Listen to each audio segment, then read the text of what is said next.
ان میں سے عجیب سی روشنی نکل رہی تھی جو چاروں طرف پھیل گئی۔ اس بات میں کوئی شبہ نہیں تھا کہ نادیدہ قوتیں میرے ساتھ موجود ہیں، چاہے وہ میرے حق میں ہے یا میرے خلاف، یہ میں نہیں جانتا، لیکن میں یہاں پر تنہا نہیں ہوں۔ اور وہ احساس کچھ عجیب سا تھا کہ کوئی ایسی آنکھیں میری نگرانی کر رہی ہیں جن کو میں دیکھ نہیں سکتا۔ بہرحال میں نے شمعوں کی روشنی میں تہہ خانے کا جائزہ لیا۔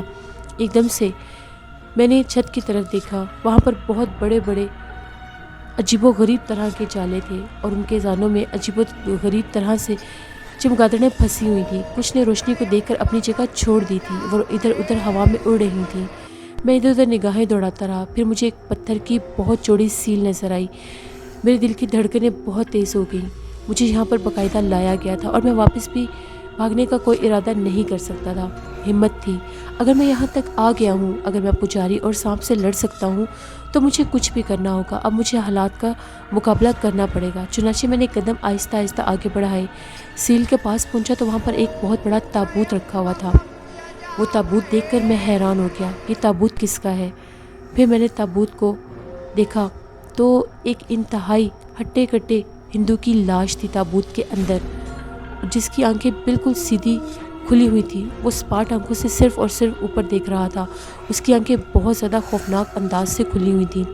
اس کا بدن بہت عجیب تھا، بہت چوڑے بدن کا مالک تھا اور اس پر ایک کپڑا بھی تھا، بالکل صاف شفاف کپڑا تھا۔ اس کے اوپر ذرا سا بھی دھبا نظر نہیں آ رہا تھا۔ شمعوں کی روشنی میں اس کے کپڑے بہت زیادہ صاف اور اجلے نظر آ رہے تھے۔ اس کی لاش دیکھ کر مجھے بہت عجیب لگ رہا تھا۔ نہ چاہتے ہوئے بھی یہ لاش نہیں لگ رہی تھی، ایسا لگ رہا تھا کہ شاید یہ زندہ ہے، کیونکہ اس کے چہرے کی رنگت اور نئے نقش بالکل صاف نظر آ رہے تھے اور چہرے کی رنگت سے معلوم ہو رہا تھا کہ یہ کوئی لاش نہیں ہے۔ میں اپنی آنکھوں سے اس کو دیکھ رہا تھا، میں عجیب آنکھوں سے اس کو دیکھ رہا تھا۔ میں اس کے قریب گیا کہ اس بات کا اندازہ لگا سکوں کہ یہ زندہ ہے یا مر چکا ہے۔ اس کی آنکھیں جو تھی، اس کی آنکھوں کی پتلی بے شک سیدھی چھت کی طرف تھی، لیکن ان میں زندگی کا آثار موجود تھا۔ مجھے محسوس ہو رہا تھا کہ یہ زندہ ہے، نہ چاہتے ہوئے بھی میں اس کو مرا ہوا محسوس نہیں کر رہا تھا۔ میں نے جیسے ہی اپنی جگہ پر کھڑے ہو کر اس کے جسم کو ہاتھ لگایا، اس کا جسم بہت زیادہ اکڑا ہوا تھا، اس میں کوئی جنبش نہیں محسوس ہو رہی تھی۔ یہ شخص مردہ نہیں ہے، زندہ ہے۔ مجھے بہت زیادہ تجربہ نہیں ہے اس دنیا کا، لیکن پھر بھی میں اتنا تو محسوس کر سکتا ہوں کہ یہ زندہ انسان ہے، یہ مردہ نہیں ہے۔ اچانک ہی میں اچھل کر پیچھے کھڑا ہو گیا۔ وہ دروازہ جس سے میں اندر داخل ہوا تھا، وہ دروازہ ایک دم سے بند ہو گیا۔ وہاں تک تو ہوا کا نام و نشان بھی نہیں تھا۔ پھر دروازہ کیسے بند ہوا؟ میں نے دیکھا جب دروازہ بند ہوا تو اپنے آپ اس کو چٹکنی بھی لگنے لگ گئی۔ اب یہ کیسے ممکن تھا؟ جھونکا تو دروازے کو چٹکنی نہیں لگا سکتا تھا نا۔ پھر ایک بار میں نے پھر اپنی نگاہ اس کی طرف ڈالی اور میں خود کو سنبھالنے کی کوشش کر رہا تھا۔ میرے بدن میں بہت زیادہ سرد لہریں دوڑ رہی تھیں۔ میرے ذہن میں عجیب سے خیال آ رہے تھے، کہیں یہ تہہ خانہ میرے لیے قید خانہ نہ بن جائے۔ مجھے بہت ڈر بھی لگ رہا تھا، لیکن اب جو بھی ہوگا میرا مقدر۔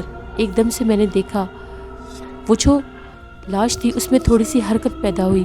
ایسا محسوس ہو رہا ہے اس نے اپنی آنکھیں ہلائی ہیں اور وہ آنکھیں اب مجھ پر آ کر جم گئی تھیں۔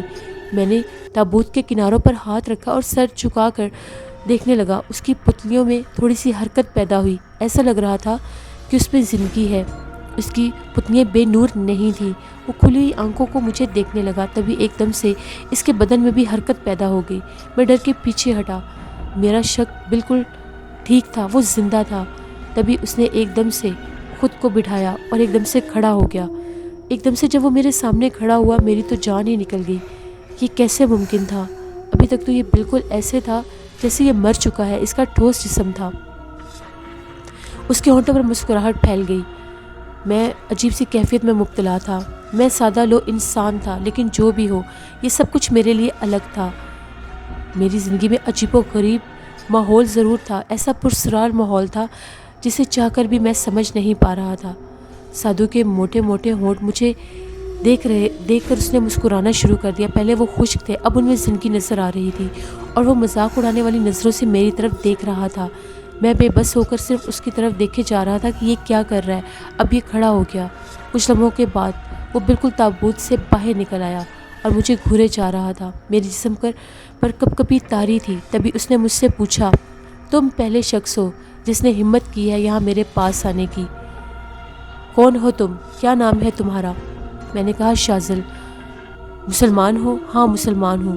میں جانتا ہوں، اچھی طرح جانتا ہوں، اگر تم ہندو دھرم سے تعلق رکھتے تو تمہارے پرکھوں میں سے بھی کوئی رات کی اس تاریکی میں اس تہہ خانے تک آنے کی ہمت نہ کرتا، لیکن تم پاگل ہوتے ہو۔ تمہاری عجیب و غریب تمہاری طاقت ہے جو تم یہاں تک پہنچ آئے ہو اور یہاں پر قبضہ جمانا چاہتے ہو۔ ایک بار میری بات سن لو، اگر میں زندہ ہوتا تو یہاں پر بہت بڑا مندر بنواتا، یہاں پر کالی شکتی کا راج ہوتا۔ بے وقوف لڑکے، تو نے یہاں آنے کی ہمت کیوں کی؟ تم نے دیکھ لیا نا گجو، میں یہاں تک آ گیا ہوں، اب تم آگے بھی دیکھو گے۔ میں تمہیں تمہارے ناپاک ارادوں میں کامیاب نہیں ہونے دوں گا، تم میرے ہاتھوں یہاں کی دھول بن کر رہ جاؤ گے۔ پاگل ہے تو، دیوانہ ہے، تیرے جیسے ہزاروں ملے ہیں مجھے، میرا کچھ بھی نہیں بگاڑ سکتا تو۔ ایک قدم اس نے آگے بڑھایا تو میں پیچھے ہٹ گیا۔ اس نے کہا تو میری مرضی کے خلاف یہاں سے ایک قدم بھی نہیں ہٹا سکتا، جس طرح سے تو یہاں پر آیا ہے تو واپس بھی نہیں جا سکتا۔ پاگل لڑکے میری بات سن، میں تجھے یہاں پر قید بھی کر سکتا ہوں، لیکن پھر بھی تجھے یہاں پر پیار سے بلایا گیا ہے، چاہت سے بلایا گیا ہے، سمجھ رہا ہے نا تو؟ تجھ سے کوئی کام لینا ہے، بہت ضروری کام۔ خوب، تو پھر میری بات سن لو تسلی سے، تمہاری تمام ناپاک خواہشوں کو میں ختم کر دوں گا، تم اور تمہارے ناپاک ارادے اس دنیا سے ہمیشہ کے لیے چلے جائیں گے۔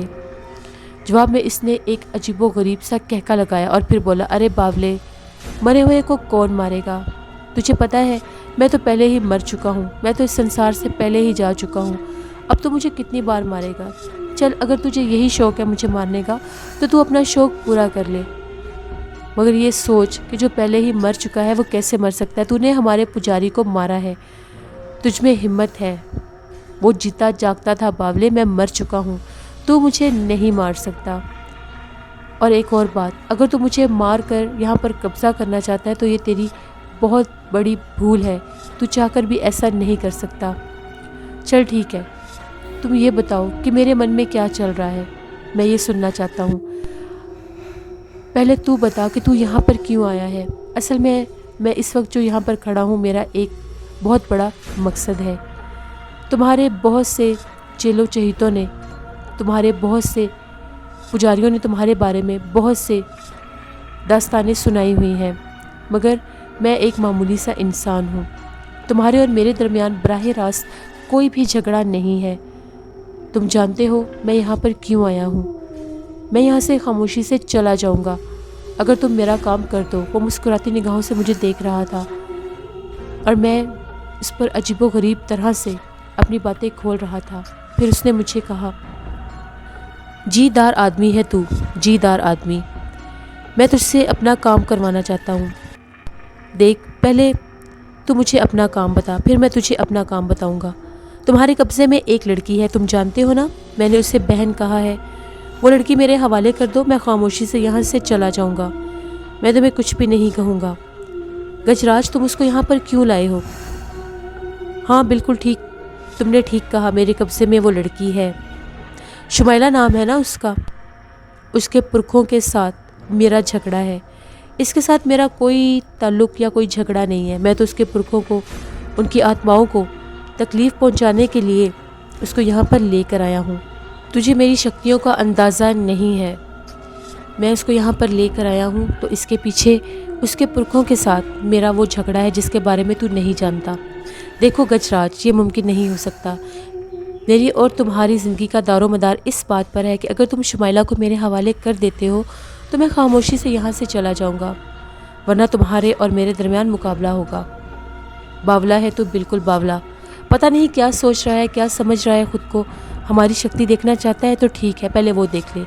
اس نے اچانک اپنے دونوں ہاتھ ہوا میں بلند کیے اور دروازہ ایک دم کھل گیا۔ وہ بند دروازہ کھلا تو دروازے کے اندر کوئی داخل ہوا، اسے دیکھ کر میری آنکھیں پھٹی کی پھٹی رہ گئیں۔ وہ شمائلہ تھی، انتہائی خوبصورت لباس میں ملبوس تھی اور بہت حسین لگ رہی تھی، زیورات بھی پہنے ہوئے تھے، ہونٹوں پر عجیب سی مسکراہٹ پھیلی ہوئی تھی۔ آج سے پہلے میں نے اس کا یہ روپ نہیں دیکھا تھا، اس کی رنگت بالکل گلابی تھی اور وہ بہت زیادہ خوبصورت لباس پہنے ہوئے اندر داخل ہو گئی۔